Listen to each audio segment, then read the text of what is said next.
Madam Radhika Santhakumar sir madam அவர்களுக்கும் மற்றும் நட்டி Nataraj sir அவர்களுக்கும். ஏன்னா இன்னைக்கு ஒரு விழாவை வந்து வாழ்த்துறதுங்கிறது ரொம்ப ஒரு சந்தோஷமான விஷயம். ஏன்னா ஒரு படத்தோட ப்ரொமோஷன்ஸுக்கு வந்து இந்த மாதிரி செலிப்ரிட்டிகள் வந்து பண்ணும்போது அந்த படத்துக்கு வந்து கண்டிப்பாக ஒரு நல்ல ப்ரொமோஷன்ஸ் கிடைக்கும்.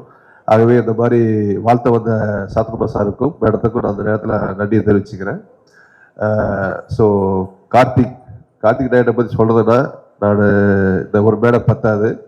கிட்டத்தட்ட அவர் கூட நான் வந்து ஒரு பொல்லாத ஆடுகளம் கிட்டத்தட்ட 2-3 படங்களை நம்ம ட்ராவல் பண்ணியிருக்கோம். அப்படி ஒரு திறமையான ஒரு இயக்குனர்.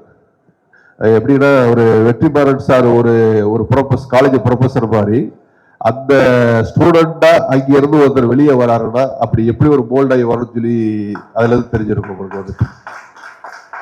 ஏன்னா வெற்றிமாறன் சார் கூட டிராவல் பண்றதுங்கிறது அவ்வளவு சாதாரண விஷயம் கிடையாது. யாருமே சொல்றேன் உங்களுக்கு. அது அசிஸ்டண்டா இருந்தாலும் சரி தான், கூட ஒர்க் பண்ணக்கூடிய ஆர்டிஸ்டா தான், டெக்னீஷியனா தான் சரி, ஒர்க் பண்ணும் போது வந்து அவ்வளவு சுமை இருக்கும். ஆனா அந்த படத்தோட அவுட் வரும்போது பாத்தீங்கன்னா அந்த படத்தை ஒர்க் பண்ண ஆர்டிஸ்ட்ல இருந்து அதை ஒர்க் பண்ண அசிஸ்டன்ட் டைரக்டர்ஸ் இருந்து கேமராமேன்ல இருந்து எல்லாருக்குமே ஒரு பெரிய ரெகக்னைஸ் கிடைக்கும். அப்படி படத்துனாலதான் பல படங்கள் வெற்றிமாறன் சார் பாத்தீங்கன்னா ஒரு நேஷனல் அவார்டு கிடைச்சிருக்கு வந்து உங்களுக்கு வந்துட்டு. அந்த மாதிரி பல படங்கள் வந்து கார்த்திக் ஒர்க் பண்ணியிருக்காரு. அதை நான் பார்த்திருக்கிறேன் நம்ம கம்பெனி படத்துல இருந்து உங்களுக்கு. அவர் இந்த படத்தை ஃபர்ஸ்ட் பண்ணும்போது கண்டிப்பா பாத்தீங்க அப்படின்னா இந்த படம் வந்து எப்படி ஒரு குருநாதர் ஒரு பெரிய வெற்றியை கொடுத்திருக்காரோ ஸோ அந்த மாதிரி கார்த்திக் இந்த படத்தை வெற்றியை கொடுப்பார். விக்ராந்த் வந்து பெரிய ஒரு சின்சியரான ஒரு ஆர்டிஸ்ட்.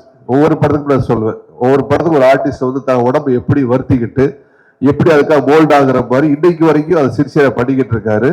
ஆனா இந்த படம் வந்து பாத்தீங்க அப்படின்னா கண்டிப்பா வந்து ஒரு பெரிய வெற்றியை வந்து விக்ராந்த் கிடைக்கும்.